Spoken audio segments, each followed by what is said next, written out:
I was detached from myself and lacked a sense of direction and purpose. Can't we all feel that way sometimes, Lucas? It coursed throughout me with incredible efficiency, as if rapidly probing out any inkling of damage in each and every one of my cells, and meticulously taking down notes on my biostatus and on precisely what components of me had ever so slightly veered from the original primordial molecular blueprints.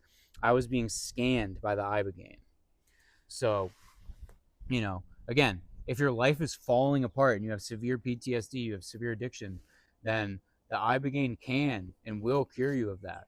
But no one's perfect.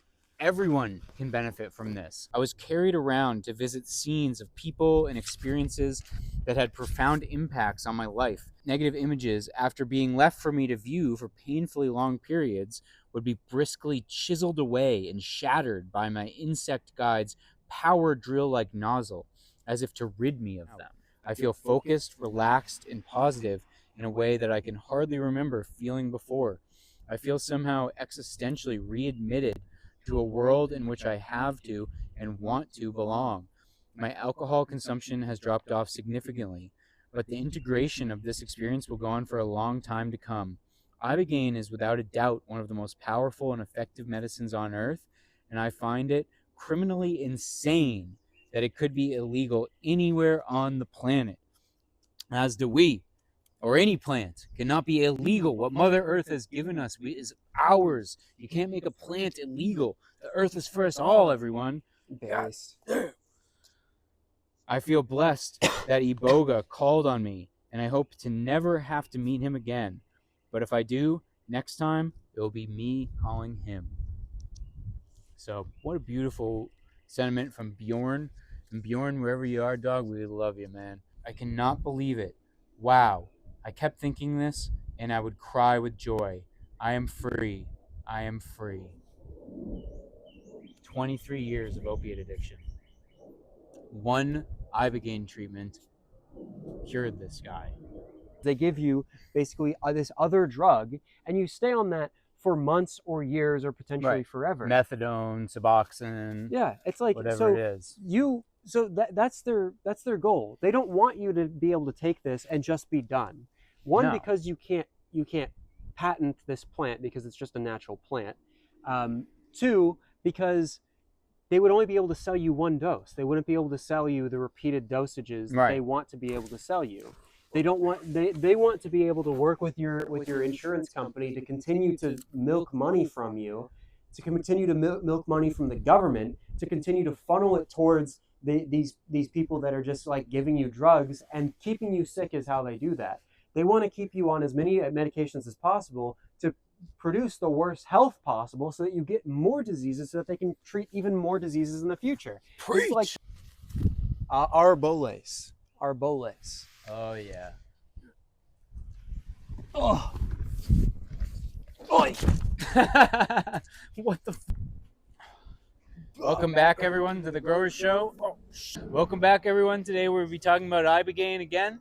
We've read some of the experiences on arrowwood.org, and this is a beautiful plant, and we'll soon be trying it, you know? and Tendarlo and Mexico. Yeah. And What he Tendarlo said. es probir in Mexico. Wait, is probir a Spanish word? I don't know. Anyway, everyone, welcome back to the Grower Show. We talked a little about Ibogaine the other week, and we'll be talking about it further in depth today because it's really, truly a beautiful plant that can help a lot of people, I'd say, Lucas. Yeah. You know, and our uncle, Joe Rogies, he took it straight to the White House to get to the Donnie T. Yeah. And so, you know, this is a plant that can help a lot of people. So Rogies is a great man, and we thank him very much for what he's done for the people. And so like with our episode on, what was that other stuff we did? The Seroquel.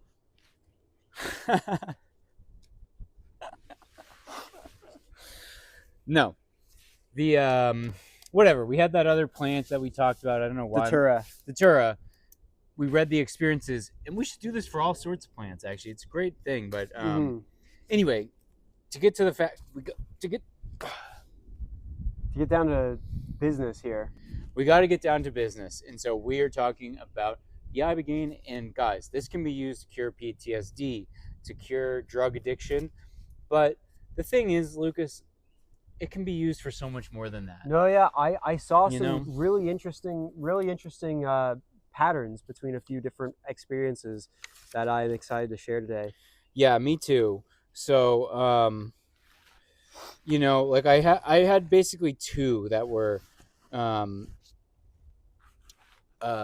two experiences that really were just beautiful to read of. One was someone getting off of opiates, and one was just someone who was just having some issues. And I think we can all relate to this, Lucas. Guys, it might seem like me and Lucas are, stable geniuses. Oh no! All right. Just hold that for a moment, please. Echt genial. Anyway, what I was saying is that me and Lucas, we may seem that we've got it all figured out, but the truth is that we have mental problems. Yeah. Or I'll say, I'm gay. no. We have severe mental issues, or should I say, Lucas, we used to have severe mental issues, but every day we're getting a little bit better. We're walking on the holy, righteous path. Yes. I just want to get into this. I just wrote down some quotes from this one. And it's really a beautiful sentiment here. And that I think we can all relate to this, guys. And this shows why Ibogaine should be legalized for, it shouldn't, of course, veterans should be able to use it for PTSD. People should be able to use it for opiate addiction or meth or crack, like some people have been on. But anyways, guys, the point is they're looking into the research, and they're doing in Texas here to, what's the word? They're doing like clinical trials on Ibogaine and allow it to be used medicinally for veterans with PTSD, for drug addiction. But we can all benefit from it in this crazy world, can't we, Lucas? We can. And I read some experiences that seem to not only strongly suggest it, but prove it. Yeah, so we'll be going to Mexico soon to Cuernavacas, and we'll be going to take some Ibogaine there and cure ourselves of whatever has been ailing us. We're going to be checking out the cloud forest. We're going to be checking out the oxalotls. We're going to be checking out Tenochtitlan. And all of that. That. So I want to just read one of these experiences first that is really just a beautiful thing. And it really, a lot of these were just very beautiful experiences, Lucas. So this guy says that over the years, I felt I had accumulated an enormous mass of negative energy within me. I had become short-tempered, tense, angry, distracted, and demotivated. I had drifted beyond a state of healthy cynicism. I felt an overall sense of melancholy and indifference, and I was mildly self-destructive. I suffered from a disorienting kind of forgetful delirium, whereby my long-term memories appeared like fleeting disembodied blurs, totally disjoined from any continuity in my chronological reality. I was detached from myself and lacked a sense of direction and purpose. Can't we all feel that way sometimes, Lucas? I read this one. I love this one. This was my favorite. Yeah. Okay, this was my favorite one too. Yeah. All right, so I just wrote down quotes, but you add on whenever you want.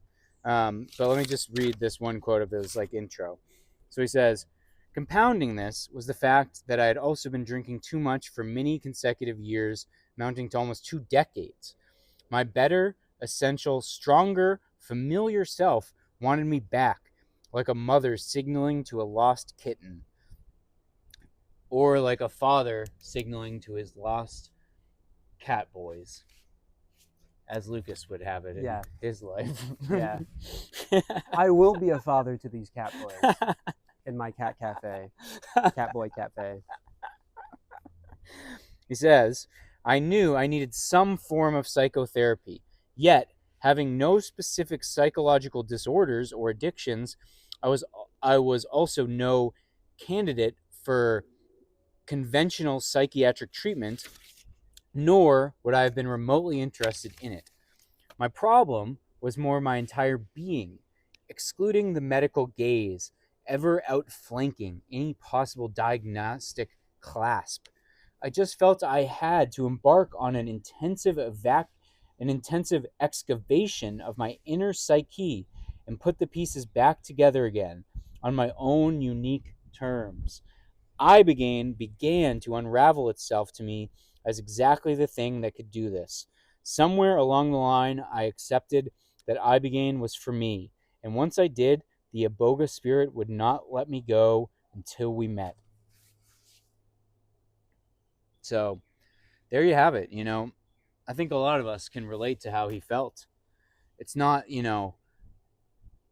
not that exactly that we're, you know, smoking meth or whatever, but you know, especially in this world, we're just feeling detached from the world, from our neighbors, from our own past, from life itself upon the earth. Yeah. And it's an odd life to live here in this day and age. I think that there is something to say about like its kind of addiction like rewiring effects. I think that you could say in a way that we end up being addicted to certain emotions and certain modes of being, right? Like Right. there was another one that I read about this guy who was on cocaine, and he found that he couldn't enjoy anything without cocaine at one point. I think in a way we are kind of addicted to certain emotions because biologically our body learns that we don't need to feel a certain way in order to continue to function. And what it seems like ibogaine does is it just resets that kind of biological, like, I don't know, status quo that is set from our body going like, okay, well, we need this, or okay, well, we don't need this anymore. Let's cut it off. Yeah. Ibogaine comes in and goes like, okay, well, actually, yeah, we might not need it, but let's reintroduce it and see how things go. Or yeah, this thing we're saying that we do need it. We don't actually need that. Let's cut that thing off. It's like that seems to be what it does. Yeah. It just like resets your conditioning that you've accumulated throughout your life. It's like resetting you to factory settings. Yeah, that was the name of another one of them. Yeah, it's like resetting the iPhone, Which it seems like a lot of people could end up using that throughout their lives. Not that there aren't other like alternative ways of doing it, but that this like a lot of people would have a hard time finding those alternative ways of doing it or sticking with them because most of them require a certain level of discipline, and your addiction may be to not having discipline. Right. I've got a friend exactly like that. I don't think that he's ever going to end up getting out of the area that he's in right now mentally, because he just doesn't have the discipline to be able to get himself out of it, even though he knows that he needs help. So I think that maybe you should dose him. Yeah, I think that he should get dosed. I think that he needs to get dosed because I feel like it's this kind of reset that could be the one and only trigger that could potentially get him out of this.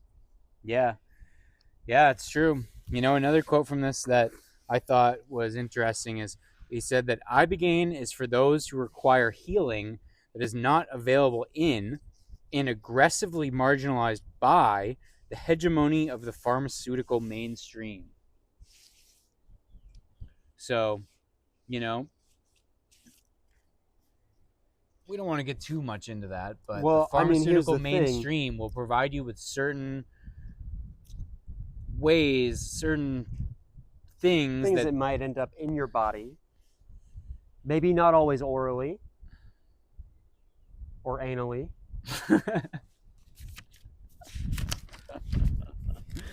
Okay, you're sick. You're sick.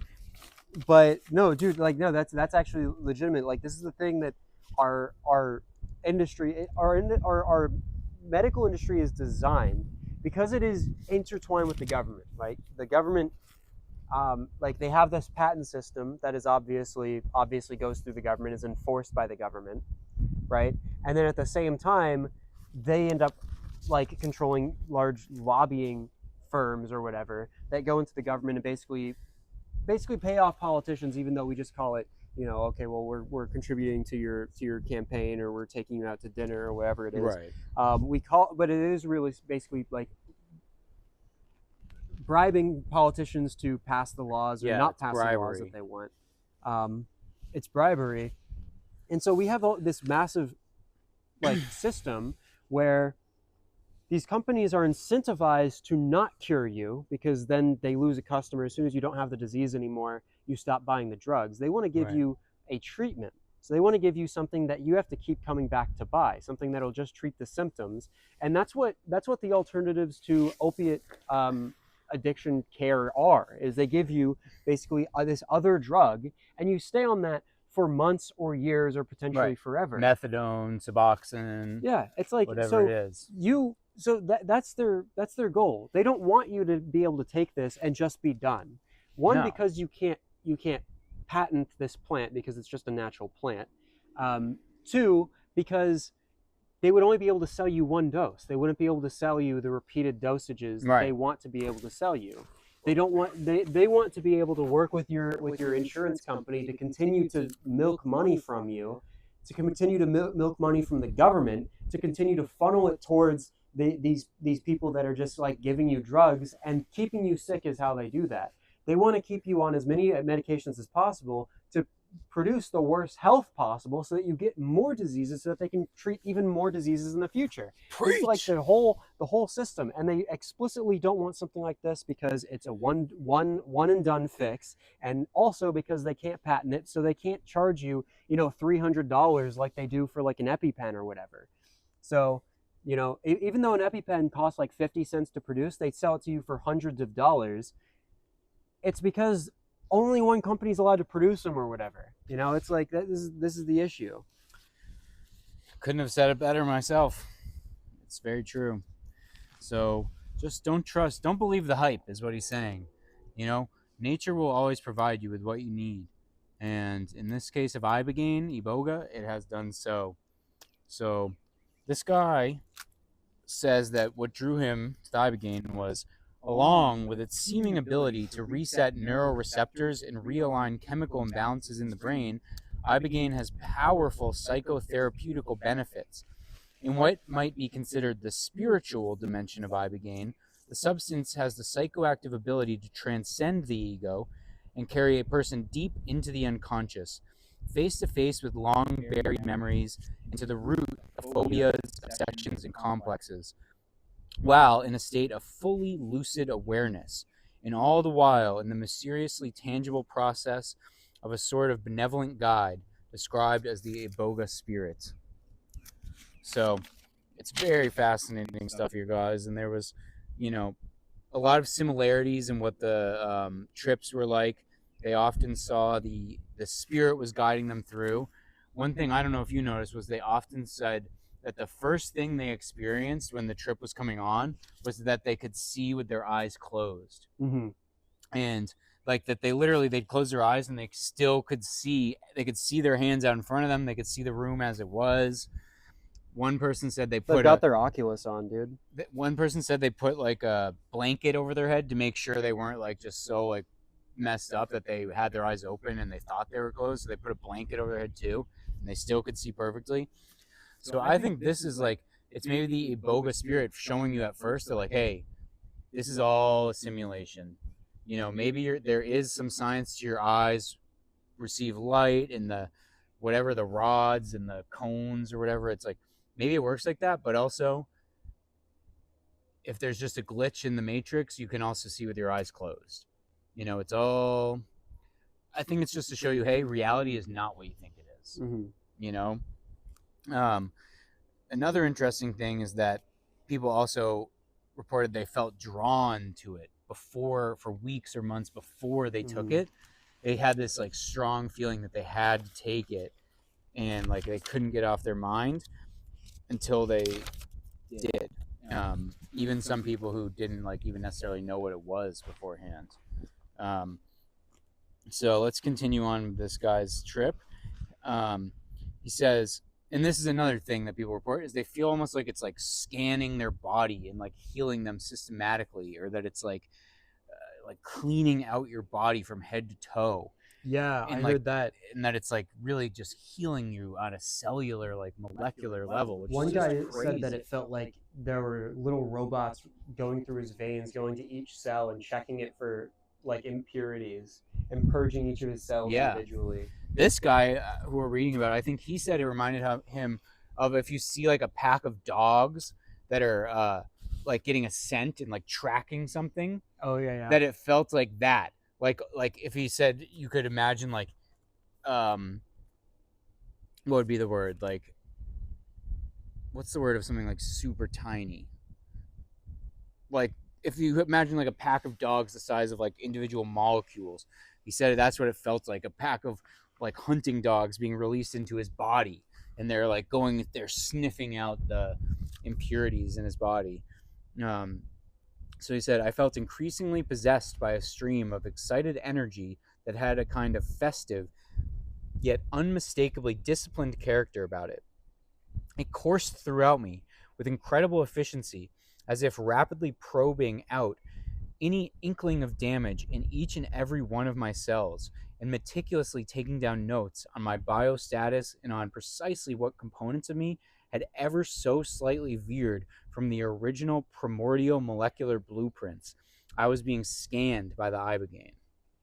So, again, if your life is falling apart and you have severe PTSD, you have severe addiction, then the Ibogaine can and will cure you of that. But no one's perfect. Everyone can benefit from this. It's going to scan your body, and whatever is wrong with you mentally, physically, it's going to help you. We might become the Paul Stamets of Ibogaine. Shout out to Paul Stamets. You sound exactly like Paul Stamets there. Paul Stamets Everybody can benefit from this. And you know why? Because I've been taking the Stamets 7. So shout out to Paul Stamets. His specific blend of mushrooms, the Stamets 7. I've been taking it. I took it this morning. And so Stamets' energy is flowing through me, just like the Ibogaine will soon be once we get down to Mexico. And we love you, Paul. We hope you're doing well today on this fine spring day. So he says, the next thing I knew, I was seated on some sort of insect, a bee-like aeronautical transporter flying me around my deep unconscious domain.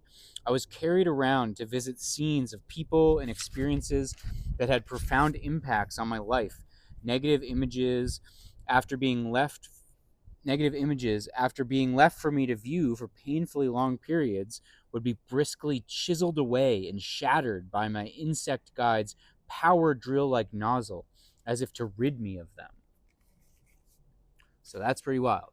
So that's what happened, and a lot of people report this kind of like life review thing, where it's like they're going through like all these bad parts of their life and like finally like getting over it.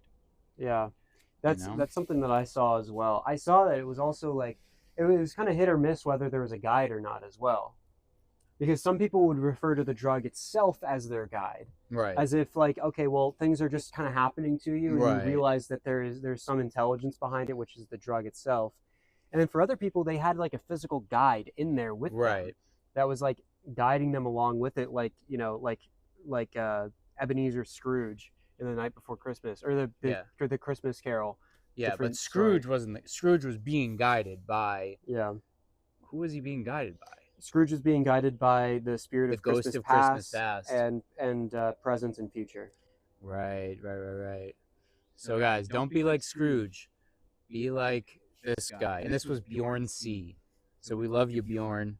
I mean, if we're really thinking about it, it does sound a whole lot like A Christmas Carol. It was probably based on Ibogaine. The guy who wrote A Christmas Carol must have taken Ibogaine. He must have. Wow. So it's, and we'll just say this: if you are a Scrooge, if you've become a liquor Scrooge, a meth Scrooge, anger Scrooge, a cigarette Scrooge, whatever Scrooge you are, you can be cured, and you can have your own Christmas Carol come true this year. Or a genocide Scrooge. Whoa. In fact, I feel like, they should dose up that guy over there by the Dome of the Rock. Yeah, and a lot of that population. That guy under the Golden Dome. Yeah, the Golden Dome. Yeah. Is that what it is? No. The a Iron different, Dome. yeah, it's a different metal. Right. But no, yeah, a lot of that population should probably be dosed up. Probably a third of that population should be dosed up. Okay. Let's move on from that. So, Probably the other side too. I think they all need some doses. that's very true, Lucas. Thank you for saying that, because we all could benefit from the Iboga spirit visiting us all. I'm an equal opportunity kind of guy. We all have. And Whoa. We got to get out that bleep sound. I'm going to start putting in that bleep sound, and you'll hear it a lot right there. We've all got it. We can all be a little Scrooge like every now and again, Lucas. I think is what you're trying to say. Yeah. Ebenezer. The Turks. Ebenezer Baker. So anyway, this insect-like thing is showing him around, and it shows him his mother and how he hasn't been like grateful for all she's done for him, and he's not respecting his mother enough for what she's done. At one point, it puts him in a river of shit and dead animals. Yeah. And then it like pulls him out mercifully with a smirk, and it's kind of saying, it's not so bad, guy. And then it shows him war, famine, murders, genocide, all the bad in the world. And it's kind of just showing him. So after it's taken him through his life and shown him the specific things and kind of try to heal him from these traumatic experiences, it shows him all the bad in the whole world and goes, hey there, buddy, you're not in a river of shit and dead animals. You're not in a war. You're not in this. Like, you got it pretty good, and life is pretty beautiful and pretty good, guys. Mm-hmm. So I think we all could remember how lucky we are. And so then basically after it shows him all that stuff, he's riding it around. It shows him scenes from his childhood and all this stuff. It eventually drops him off near his body, and he's able to slowly go back into his body. And he says, now, 2 months later, I feel much more lucid about what matters to me in life, and I feel less anxious about how each day and all days will turn out. I feel focused, relaxed, and positive in a way that I can hardly remember feeling before. I feel somehow existentially readmitted to a world in which I have to and want to belong. My alcohol consumption has dropped off significantly, but the integration of this experience will go on for a long time to come. Ibogaine is without a doubt one of the most powerful and effective medicines on earth, and I find it criminally insane that it could be illegal anywhere on the planet. As do we, or any plant, cannot be illegal. What Mother Earth has given us is ours. You can't make a plant illegal. The earth is for us all, everyone. Base. I feel blessed that Iboga called on me, and I hope to never have to meet him again. But if I do, next time, it will be me calling him. So, what a beautiful sentiment from Bjorn. And Bjorn, wherever you are, dog, we love you, man. And thank you for sharing this with us. Just Come on the beautiful. podcast. Yeah. If you ever see this, Bjorn, we'd love to meet you, man. We'd love to speak with you. So, what do you think about that? I think that it's interesting. I also think that it's interesting. A lot of them end up mentioning like that it fixed things that they weren't planning on fixing, and that they didn't even realize were fixed until after.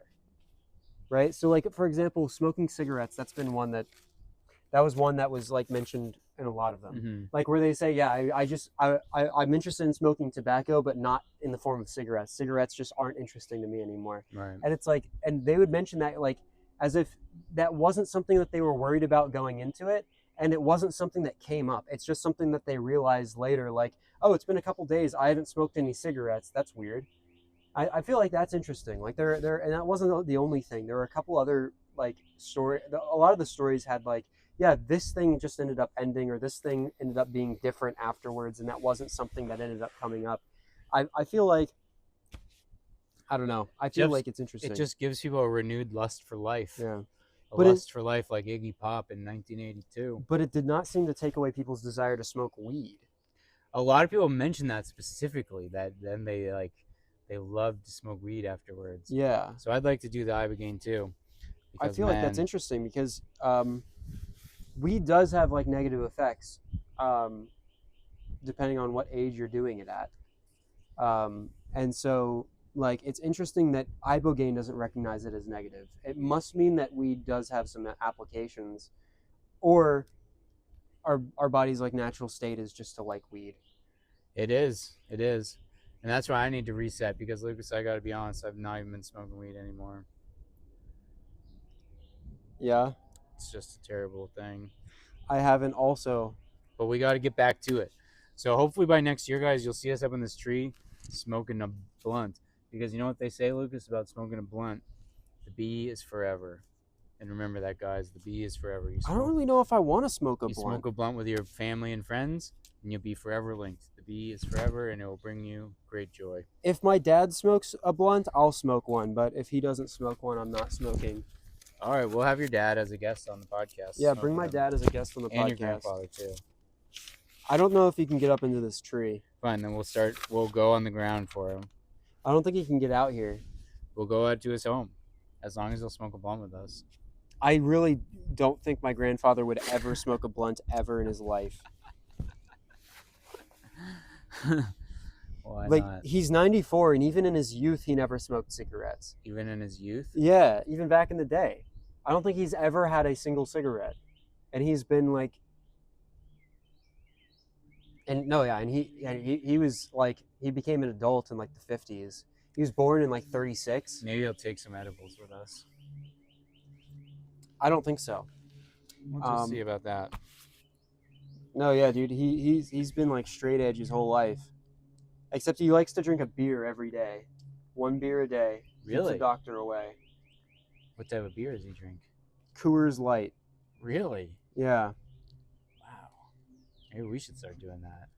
Yeah. I've been thinking about starting to drink. I've been thinking about developing some sort of addiction. I don't think I've drank alcohol in a long time. I can't even think of when the last time I drank alcohol was. I was going to drink alcohol yesterday, but I decided to go to work instead. Should we get onto it? Get on to alcohol? Yeah. Get onto the liquor? I'm into like German beer.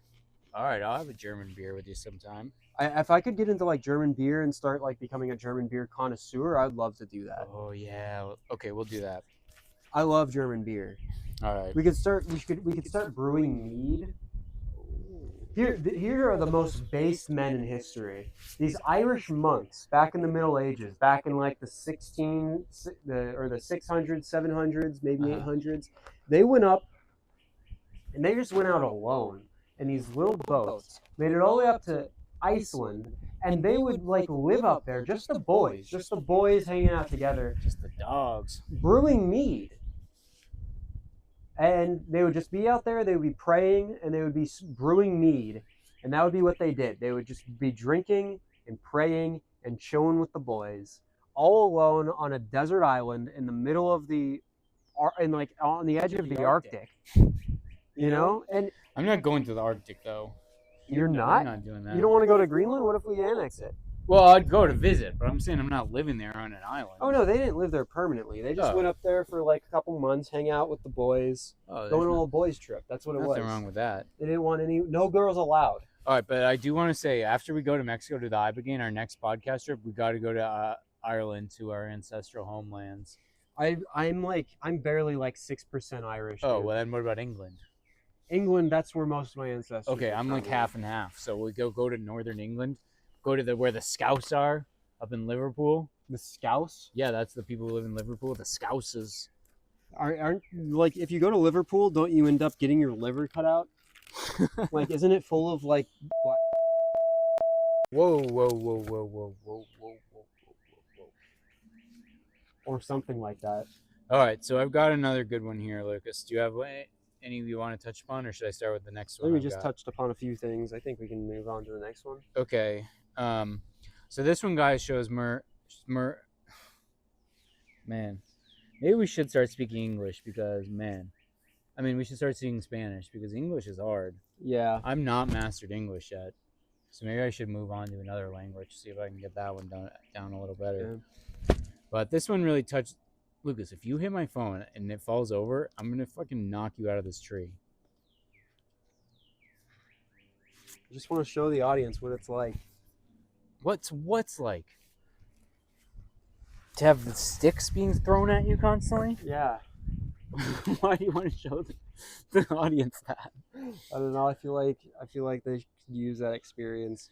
All right, I can't argue with you there. So this one is more of a, this guy's addicted to heroin. Heron. Yeah. And this guy was in England, I believe, actually. This was Jason or something like that. I think I might have read this one too. So, Is it the one with the kid? no. Oh.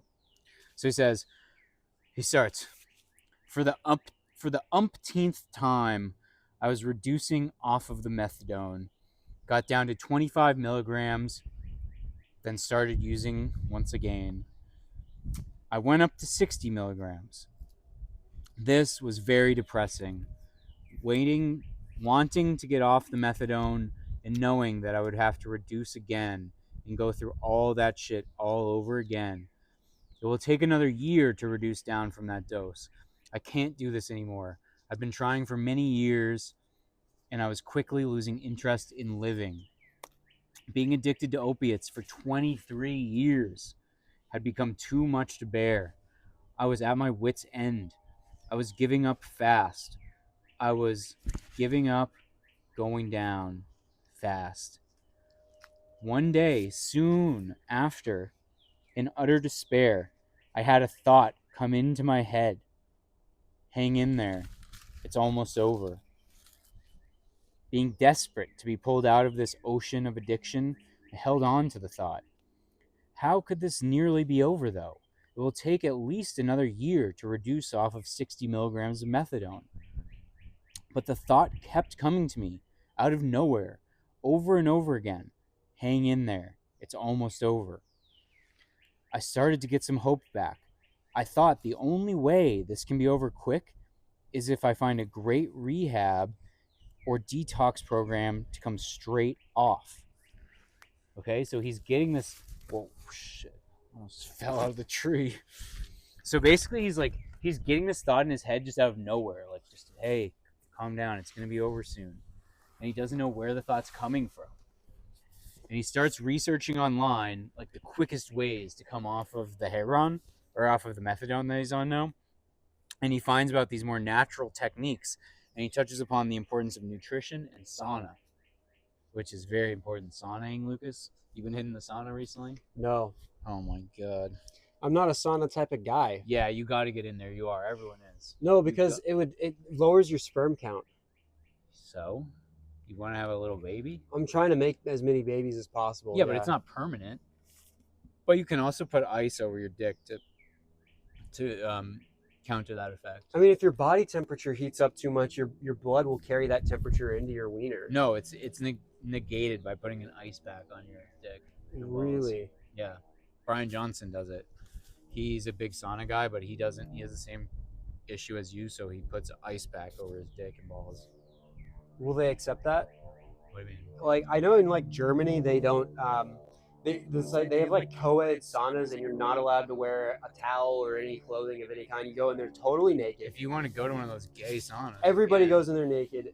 Everybody's in there naked. All the women, all the men, down to 14 years old.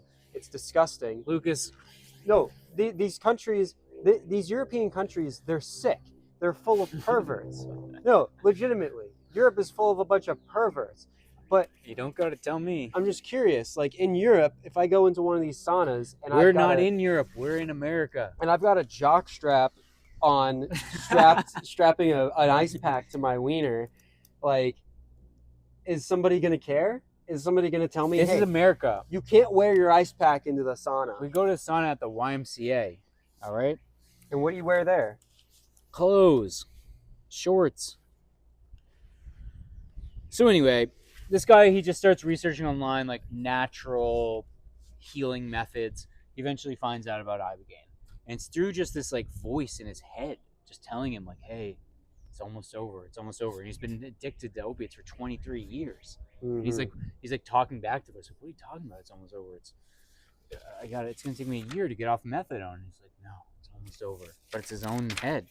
So it's pretty crazy.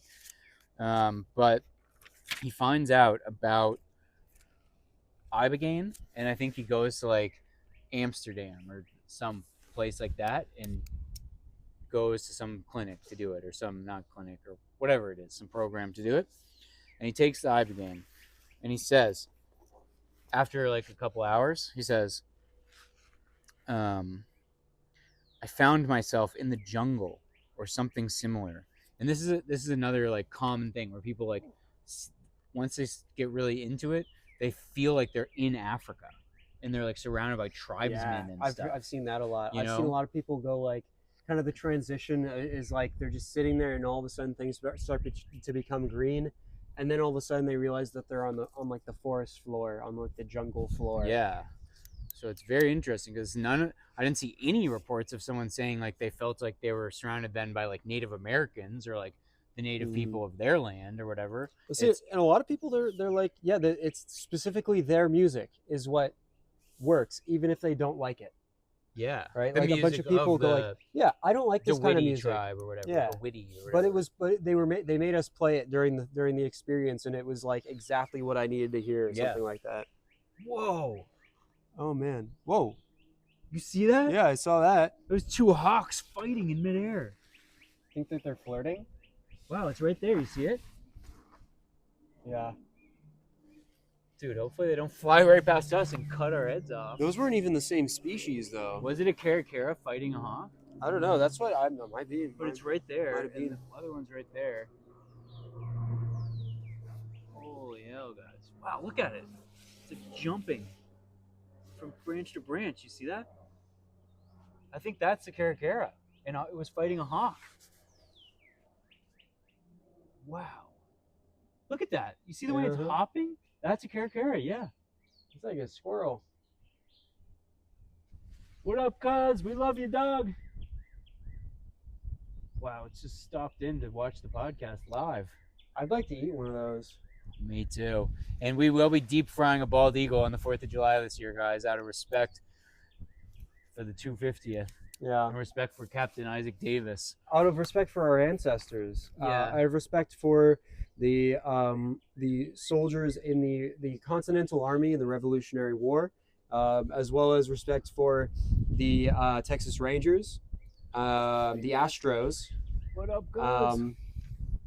The soldiers of the Republic of Texas, the Navy, the disbanded Navy of the Republic of Texas, the Confederate soldiers who died in those submarine attacks. But most importantly, Captain Isaac Davis from Acton, who said, "I haven't a man who's afraid to go." And him and his boys walked down to the Old North Bridge, and they started firing upon those British dicks who tried to tax us without representation, and we took it to them. And yes, Captain Isaac Davis, Acton 250, dog. That was a guy who lived in the same neighborhood as me 250 years ago. And he was the first person killed in the Revolutionary War. Really? Or he lived in the same neighborhood where I grew up in, at the Isaac Davis farm, or whatever it was called. And we love you to the Davis family. We love the Davis family. And they killed him. The British people shot him, and then his boys just like brought his body back and like threw it on the kitchen table to his wife, and they're like, "Here you go. We brought him back. Here he is." And she was like, "What the hell happened here, boys?" I'm like, "Yeah, sorry, the Revolutionary War popped off. What could we do?" Johnny is gone for a soldier. You know that song? No. It's a beautiful song from the Revolution. Really? Yeah. I'd like to listen to some Revolutionary War music. I played it in the car and you called it gay. I thought that was some like Dutch music or something. No, it was in English. Whatever. Anyways, let's get back to the point, guys. He says, "I found myself in the jungle or something or somewhere similar. I was on a mat on the ground. There were 7 or 8 tribes people on each side of the mat. They picked me up on the mat and started shaking it side to side, and I knew they were healing me. I was vibrating.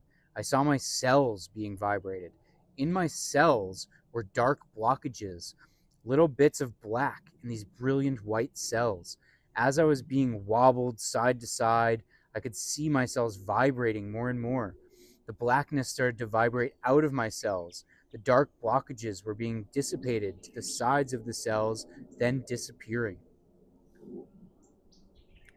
So again, it's like everyone's reporting this, that they're seeing like down to their very cellular, molecular level, they're like being healed.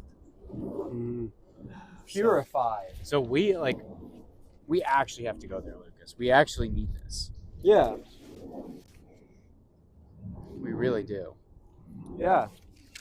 And everyone could benefit from this. Everyone. Maybe it can heal my Benadryl addiction. I thought you already cured yourself of that. Yeah, but who knows, man? You Who want to knows? get back on? No, I really don't. But you know, But we had to take some Benadryl over the last week. I didn't take any Benadryl. I used it topically. Yeah, I just use it topically too. Yeah. I'm too scared to take any after you told me of your addiction to it. I'm scared to take it. I've tried taking it since just like as a normal dose, but it ends up making me like dissociate and makes my whole body feel like it's like 10 times bigger. Look at the Karakara. He's just like scratching himself under his wing. I bet under that wing tastes so good, dude. I want to have a Karakara as a pet and love it and hug it. Doesn't it look fluffy? Did you ever read My Side of the Mountain as a kid? No. We love you, bro.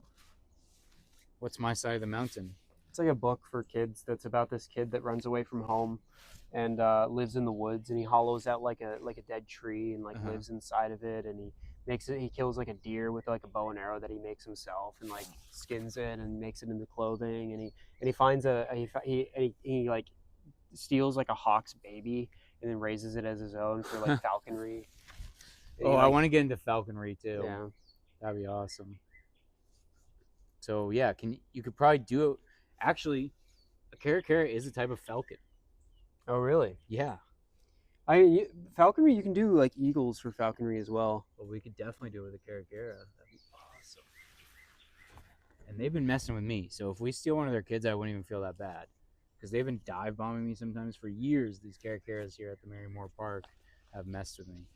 So let's continue on with this guy. He's trying to kick his 23-year addiction to dope.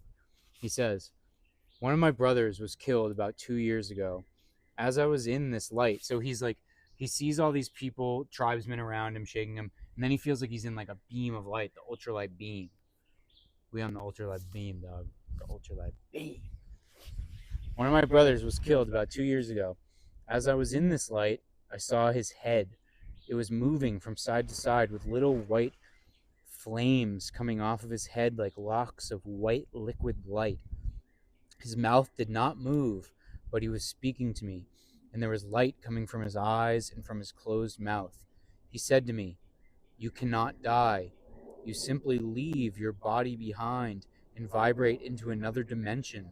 I am still alive, just in another dimension. If you want to honor my name, live life fully, and I will live through you until you come home too." The love coming from him was incredible, so beautiful. I still can see him clearly in my head. I was shown that I am one with everything, and I felt it. It's beautiful. So this guy, it's like, he didn't exactly have a guide either, like literally showing him through his life and all this. This was more that he saw like his dead brother, and his brother just like told him like everything's gonna be okay, and he felt like this light coming into his body, and it being a light of pure love, and it just like healed him at a cellular level. So man, I could sure use that too. Heilung. What's that? That's a band. Oh, okay. They make like music in like old Germanic languages, like Old Norse. So it's like Viking music, I guess. Viking metal. All right, that's got nothing to do with anything, does it? No, it's got something to do with it. The word Heilung means healing. Oh. They've got this one. That's what we need is some Heilung. Yeah, they've got this one song called, I think it's called Schlammschlacht, which means muddy battle. And it's like a poem that was written by the Krusker in back when they were fighting the Romans. It's about basically like killing Romans, and then at the end there's this Roman screaming in Latin, being tortured. It's pretty sick. I mean, after what they did to our boy, The Romans? yeah, those Roman soldiers. Yeah. Because I thought it was Pontius Pilate who stabbed him with an old rusty knife. Well, the guy who... But you said it was some Roman soldiers. Well, he was checking to see if Jesus was dead. But and Jesus was dead, and that's why like water and blood came out, and because that's what happens after you die. Like the hemoglobin like separates He from the pissed blood or himself. whatever. No, no, that's not what happened. But the Roman soldier who like cut into him, he actually became a saint. He actually became a What? yeah. He's a canonized saint. He ended up preaching. He ended up converting because when the liquid got on him, it like healed him of like some disease of his, and he ended up like going and preaching the word of God, and becoming a saint. Wow. So, he converted. Okay, well, I guess then, whatever. We'll forgive There's the Roman redemption for soldiers. anyone, Yeah, dude. it's There's beautiful, redemption for anyone. beautiful thought. So anyway, he concluded by saying, "For the next 7 days, I had no withdrawals. My energy was non-existent, but I could not sleep. After about 7 days, I started to feel some withdrawals, but only about 5%. I was listening to a lot of music, day and night. A lot of Pink Floyd's Division Bell. I was so happy. I am free. Fuck, I cannot believe it. Wow. I kept thinking this, and I would cry with joy. I am free. I am free." 23 years of opiate addiction. One Ibogaine treatment cured this guy. I mean, that's beautiful, Lucas. That is not even beautiful. joking around. Like, that's incredible. That is beautiful. There were a lot of stories like that. A lot of them of people like, losing their kids, losing their wives to opiate addiction, and then or to cocaine addiction or to some sort of drug addiction, and being able to come back to them. Maybe not to their wives because women don't forgive, but women aren't good at forgetting anything ever. Unfortunately, they are the weaker sex. But Lucas, yeah, they're good. Being able to go back to their don't forget that all those kids. Russian women are listening to our podcast out in Moscow. Russian women are beautiful and are better than American women. Yeah, we love you. To the Russian women, we love you very much. Thank you very much. Thank you. But no, yeah, like apparently there was that, them being able to go back to and see their kids and everything, and being able to like pull their lives back together and actually be there and take care of their kids to any like meaningful extent, be emotionally available for them, whatever. That was all like pretty cool, and it's kind of evil that our government has been trading all of these people's lives for money. Oil. Yeah. Because terrible. that's really what they've been doing, man. They've been trading human lives for money, Yeah. children's parents for money. Every single one of these fent-folded people on the side of the road here in Austin, every single one of these people living out in the woods in tents, every single one of these people living under bridges, living on the sides of the roads, asking for money, like all of these people, all these beggars on the street, the vagrants, every single one of them, the government has been trading them for money. And I feel like that is evil and demonic, and it is proof that our government is probably run by demons. Yeah, or people worshiping the devil. People worshiping the devil for sure. And this is real stuff. Like, not like the Church of Satan. Who was that guy? Anton LaVey. This isn't like some jokey stuff like Anton was talking about. This is some real ass shit. This is what Epstein and his boys were up to. Yeah. They were actually worshiping the devil. Yeah, people worshiping evil, people worshiping money. The worship of money, that's where it leads you. That's where it leads you. Because the worship of money ends up, that's not ever going to end up satisfying you. You end up going towards the things that money can buy you. Exactly. The circles money gets you into, the circles power gets you into, because money does get you power as well. And it ends up leading you towards worshiping the devil, worshiping evil. And that's what it ends up making you do. And so when there's one religion, one group of people who all worship money, where does that lead? And where does that lead to? Bombing schools in Iran. Yeah, or when we allow all of them to collectively create a government and have a physical country for them to live in, I feel like that's a mistake. Yeah, it's an ethno state for people worshiping the devil. Yeah, it's it's a state for devil worship. This is all just hypothetical. Yeah, of course this hasn't Hypothetical. happened. This hasn't happened. Yeah, or we're not anything. saying anyone in particular. We're talking about. Sorry, we just got off on a tangent there. I was just getting fired up there. We were living in another world. Yeah, for a that's just second. hypothetical. Obviously, that's not real. But I'd like to touch upon that this guy was listening over and over to Pink Floyd's Division Bell. Have you ever heard that album, Lucas? I've never heard that album. We've got to listen to it, and I really would implore all our. Is that the word implore? Like I would ask for our viewers, all 25 of them, to please go home and listen to Pink Floyd's The Division Bell, because I love Pink Floyd as much as the next guy, but I listen mostly to Animals, Wish You Were Here, Dark Side of the Moon. I know that one. The Wall. I know that one.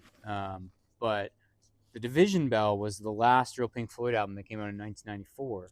That was made by David Gilmour after Roger Waters had basically left. And I listened to it this morning, and while reading the rest of these stories after this guy, and it's just a beautiful album, and really,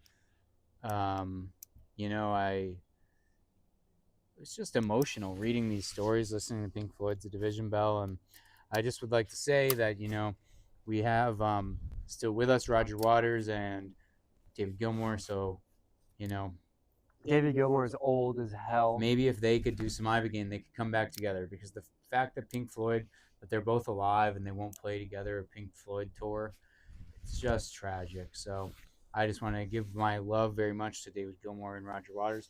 Let's all go home and listen to some Pink Floyd albums and give a Division Bell a chance if you haven't heard it, because it's really incredible. And yes, this is just beautiful stuff here, Lucas, and I can't wait till we can get down to Mexico and try some. Or maybe here in Texas they are doing this thing, like maybe we'll be able to qualify. If not, we'll be going down to Mexico, and maybe we can qualify as the control group. And maybe we should go to Mexico anyway, I think we should. I think we should visit our brothers to the south. Yes, we should. And yeah, what more do you have to touch upon?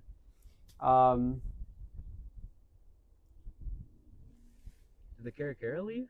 Probably. I saw him there till just a minute ago. He probably took off. Probably getting too boring for him. I don't think I could see him in the shot because I wanted to go zoom in on him. It was getting too wholesome for him. He wasn't a fan of that. But the Cara was watching over us. Yeah.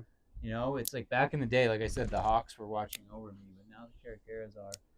Or maybe it was just staying close to us because it knew the Hawk wouldn't come too close to us. Yeah, or maybe he was just like hoping that we would leave the camera so that he could start bullying us. But also, maybe he left. Once we got on that little tangent there about that country we were talking about, he flew out. So maybe he's with them. Yeah, maybe he's gonna go report it to Epstein. To Trapp and Nestle. Trapp and Nestle. Do you know who I'm talking about? Trapp and Nestle. Remember when our boy Ye? Yes, I understand what you're saying. Yes. I get what you're saying. Yes. The Trapp and the Nestle. Yeah. Yes. Because what's a kind of a trap, and what's a and what's similar drink, yeah.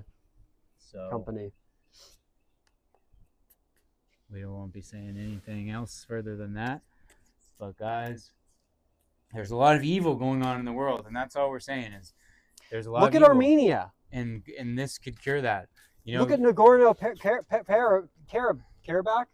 In Armenia, they have a lot of beautiful people there that were struck down by the terrible people there. The Young Turks, and now the Azerbaijanians. Look at the Azerbaijanians, dude. And the Shroud of Turin was originally there in Constantinople. And the Shroud of Turin, it proves the existence of Jesus Christ, does it not, Lucas?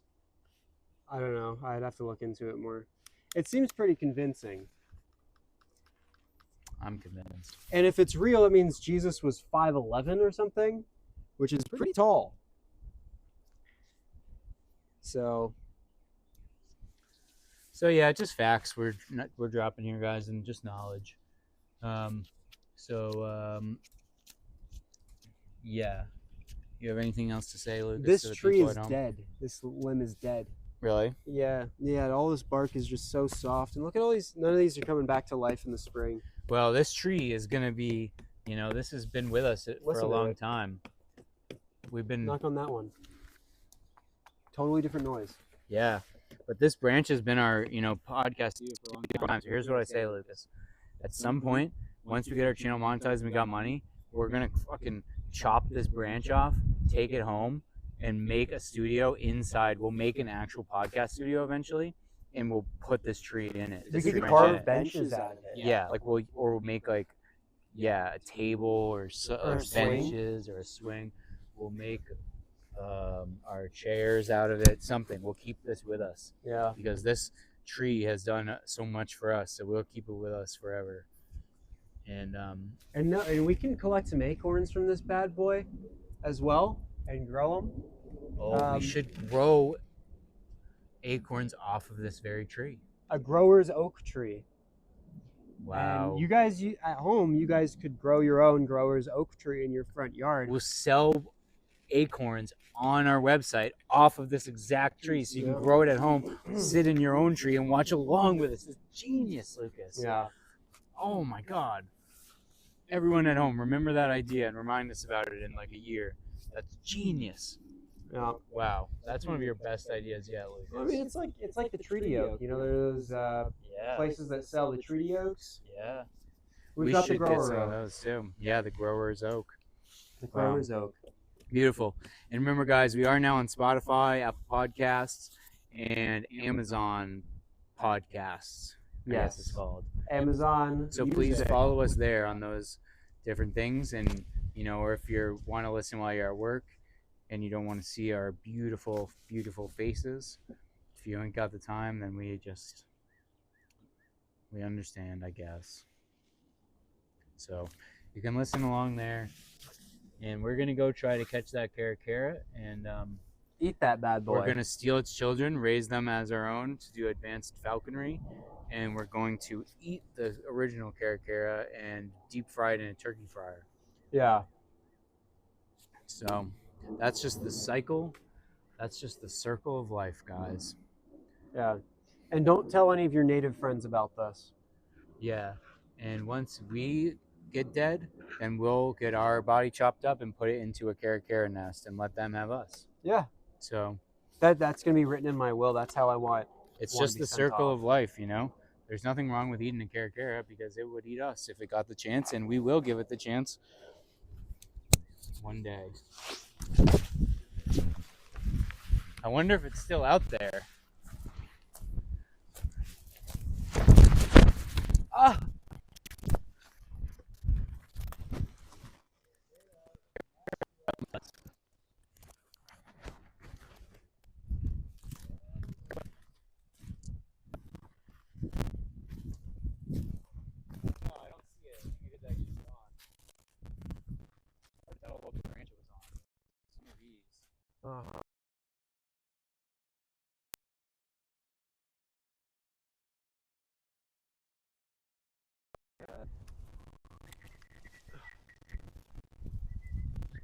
Stuff that got on us last time. I put bug spray on my lower legs, so I put rosemary oil straight up.